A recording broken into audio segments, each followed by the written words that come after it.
The custom of staying up all night and engaging in Torah study on the first night of Shabuot is observed by Jewish communities all over the world.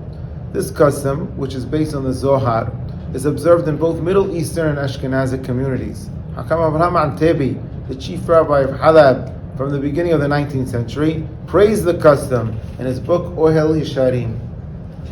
Similarly, Hakam Avraham Hamway, a rabbi from Halab in the 19th century, considered the custom obligatory in his Mahzor v'Shabuot, which is called Beit Hashem.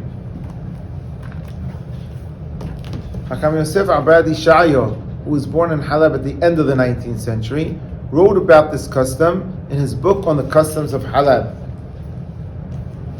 He wrote that on the night of Shabuot, they gathered in houses, synagogues, and study halls and learned Seder HaLimud, the order of study, the entire night.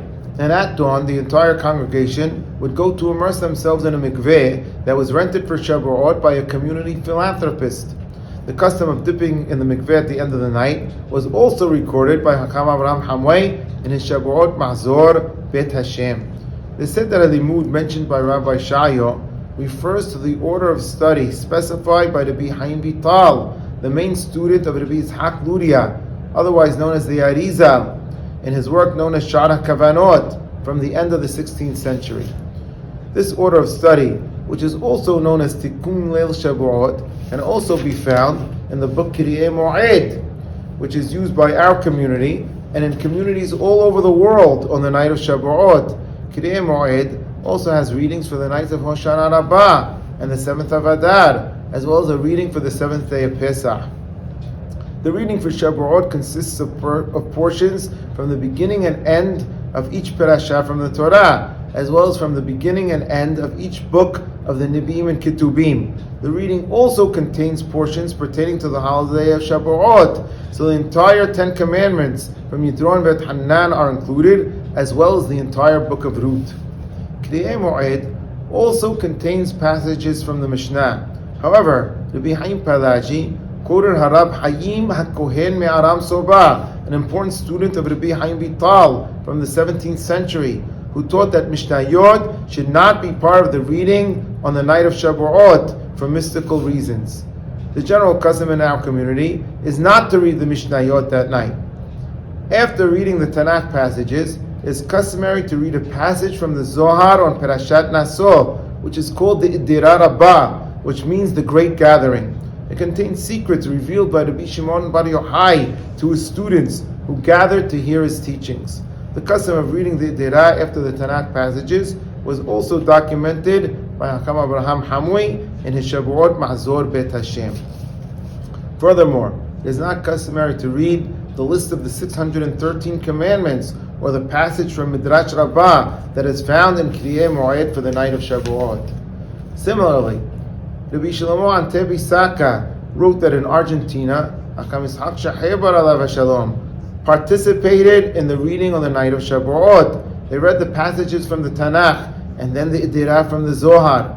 Rabbi Antebi wrote that they would read until approximately 2 a.m. and then they would go home to sleep. They didn't pray at sunrise, but rather at the regular holiday morning minyan. Here in Brooklyn, some have the same custom.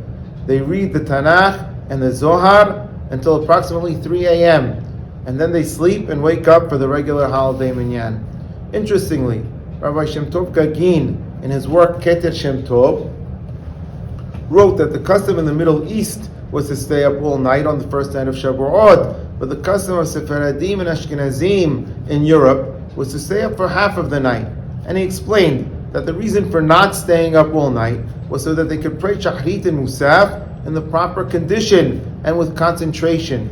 Likewise, Rabbi Haim Palaji wrote in his book Moed Lekol Hai that one who is not able to pray properly after staying up all night should sleep a little bit before praying.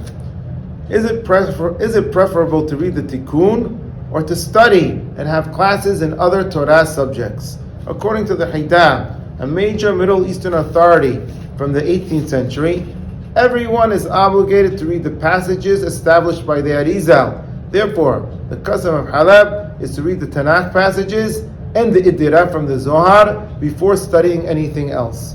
Afterwards, some study the Sefer HaMizvot from Harambam.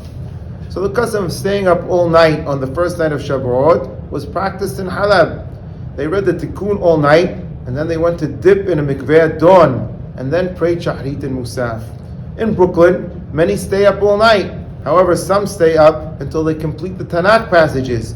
Others complete the Zohar passage as well, and then sleep a little bit, so that they can pray Shahrit and Musaf with the proper concentration. All should read the Tanakh passages before studying other Torah subjects, but the tradition is to read the Idirah from the Zohar as well before studying other subjects on the night of Shabuot.